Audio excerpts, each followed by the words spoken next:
Бишкек-Ош унаа жолунун 645-чакырымында Mercedes-Benz Sprinter менен Subaru Outback унаалары сүзүштү.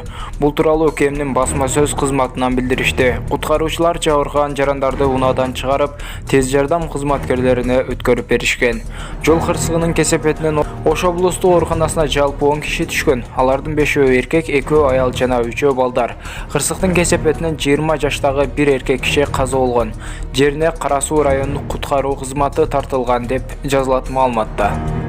Президент Садыр Жапаров Каракол шаарында лыжа тээп эс алууда. Ал бул тууралуу Садыр Жапаров деген Facebook'тагы баракчага видео жүктөп жарандарды эс алууга чакырды. Бүгүн 1-январь 2022 жыл Каракол шаарындагы лыжа базасы. Келиңиздер, лыжа тээп эс алыңыздар. Бардык шарттар түзүлгөн. Чүйдө дагы эс алуу жайларыбыз бар. Мен дагы чет өлкөдөгү туристтерди чакырам. Бардык шарттар бар. Келип лыжа тээп эс алып кетиңиздер деп кайрылды Жапаров.